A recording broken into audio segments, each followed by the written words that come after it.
Ladies and gentlemen, thank you very much for joining us today at this Rio Nuevo Multi-Purpose Facilities Board meeting.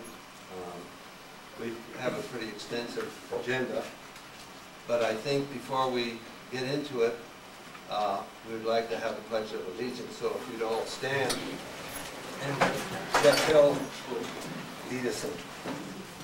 You'll join me in the pledge? I pledge allegiance to the flag of the United States of America and to the republic for which it stands, one nation under God, indivisible, with liberty and justice for all. Thank you. You know what it means.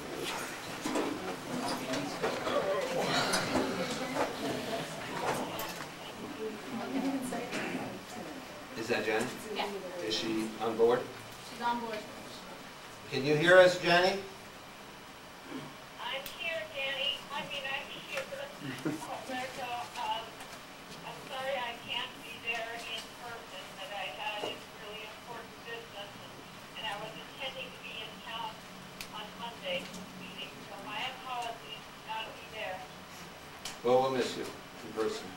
But anyhow, I'd like to start off by calling the roll call, so Michelle or Sarah, would you please be kind enough to do that?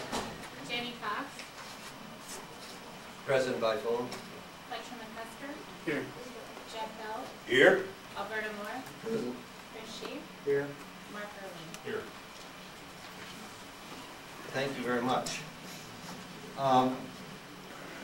Before getting into the agenda, I'd like to make some comments which I believe are important and requested by the governor for me to make these statements.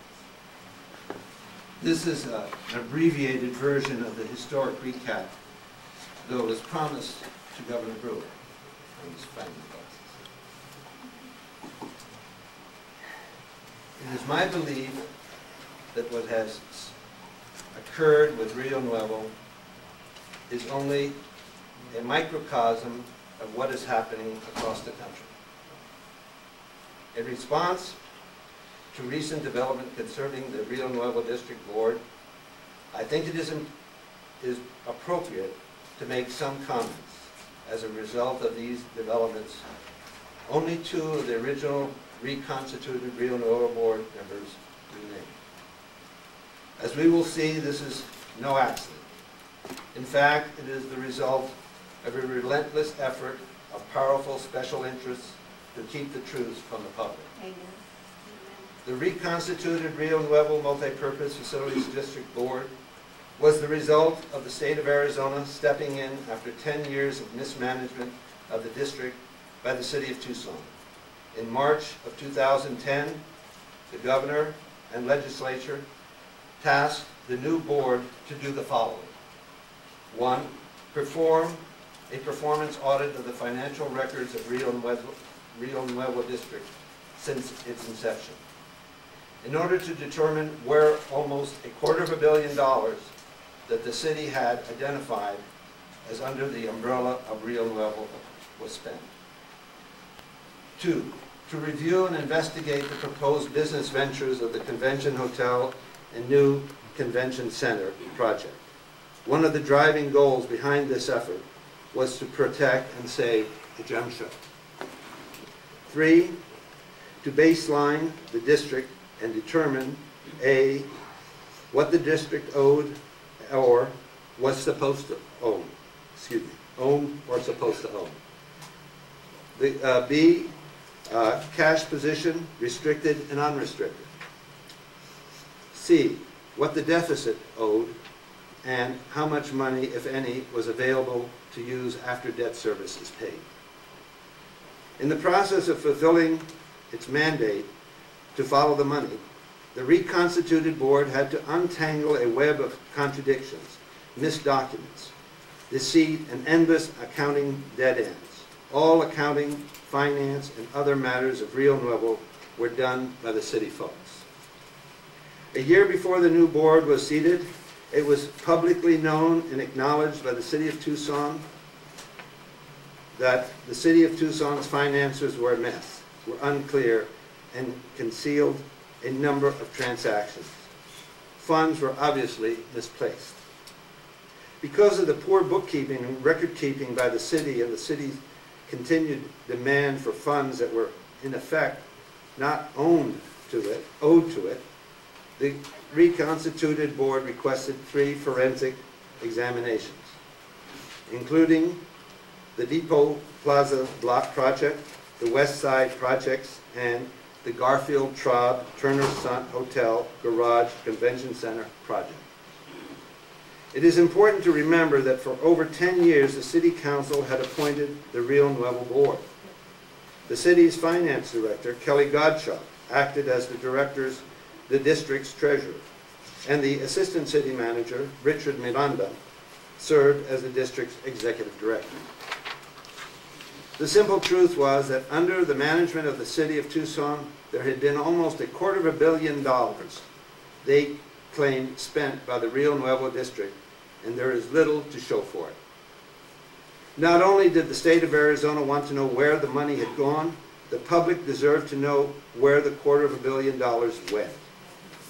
In October 2010, we received an audit of the finances, and the public demanded that we have a forensic examination of the audit executed. The first of 3 forensic examinations was delivered on March 13, 2012.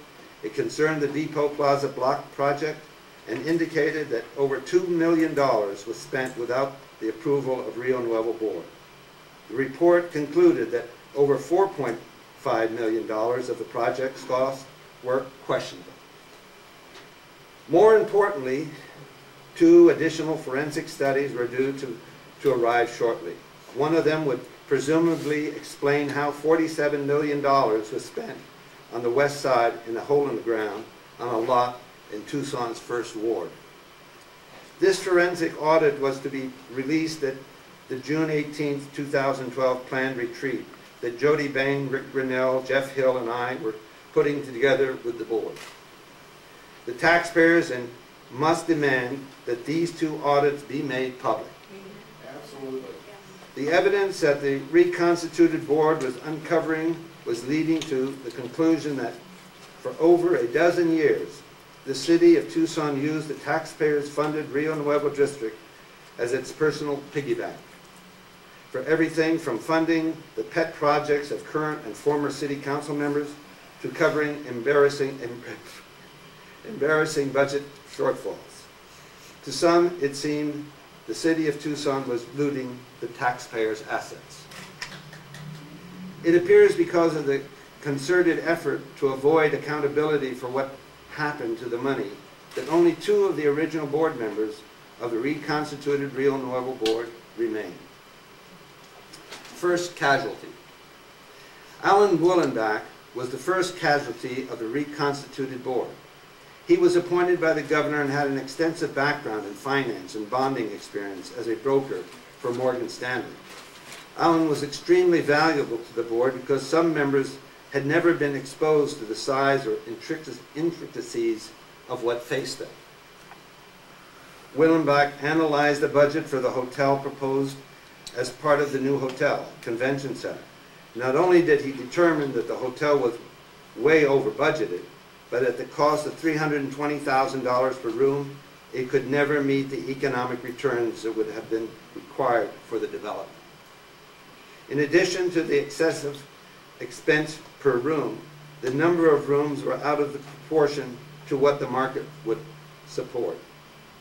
The consequence was that our attorney, Terry Sullivan, from the firm Lewis and Roca, and board member Mark Irwin, who I believe was and is a mole for the city, went to Alan Wollenbach and suggested he could have a serious conflict of interest because his company might be the bond dealer in any future hotel development. As a result, Wollenbach stepped down in the summer of 2010. Alan Wollenbach was very important to the board because he understood the numbers and understood what the numbers meant. Sylvan and Irvin removed an important asset from the board. The irony is that board members Irvin had many meetings with the City of Tucson about Rio Nuevo missions and its players without authorization. Indeed, Irvin's business relationships with the construction giant joint venture for the Hotel of Turner Son could well have prevented him from sitting on the reconstituted board, since Turner Son was a selected contractor team on this Rio Nuevo project. The Son construction on many other Rio Nuevo projects. It also appears Irwin constantly placed himself in a position to negotiate for Rio Nuevo between the city and Garfield Traub and Turner Son. Final casualties. 2 members of the board who contributed greatly to our efforts departed unexpectedly. Jonathan Payton left to run for Congress in the Arizona Congressional District 1, and Carlota Flores removed herself from the board for family and health reasons. 2 dedicated members of the reconstituted board were former chairperson Jody Bain and former board member and past 2011 treasurer Rick Rennell. Like all members of the board, they were volunteers that served the public selflessly, working for countless hours without compensation. They were committed to determine where the $250 million of taxpayers' money had gone. But there were also those that wanted to move ahead by ignoring the past and going back to the good old boy club. It is now clear that a decision had been reached that Jody Bain and Rick Rennell must be removed from the board by the special interest. Several major events were coming together that spelled trouble for those invested in preventing full disclosure about the City of Tucson's mismanagement of Rio Nuevo. It was the perfect storm. These events were: 1, response to motion to summary judgment filed by Rio Nuevo's districts within the last 2 weeks. 2, the West Side Project forensic audit exam, due to be released on June 18, 2012. This is the second in a series of 3 in progress. 3, elections for new Rio Nuevo executive officers to take place June of 2012. The new board now has this scheduled to take place today. The planned 2008 bond study session. This session was to determine if there is any remaining money from them. The city is afraid of the Rio Nuevo board restating their 2011 financial audit as a result of new information from the forensic audit.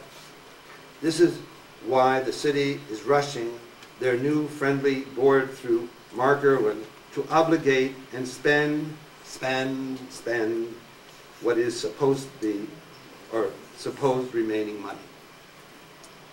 5, declining TIF money collections that covers the Rio Nuevo District's debt service. Debt service is covered by the TIF revenue. Debt service exceeds $8 million and will significantly increase in the next 2 years. The payback schedule for the December 2008 bond issuance by the city in the name of Rio Nuevo increases over time. The TIF collection efforts were to be discussed at the June 18, 2012 retreat as well. If Rio Nuevo is unable to cover its debt service, the state of Arizona taxpayers get stuck with the bill. The result was the Arizona State President, Steve Pierce, who inherited the appointments of both Jody Bain and Rick Rennell to the district board in 2010, was summoned to Tucson. Senator Pierce, who has ambitions to be Arizona's next governor, proved that backroom politics, cover-ups, and business as usual trumps process and transparency.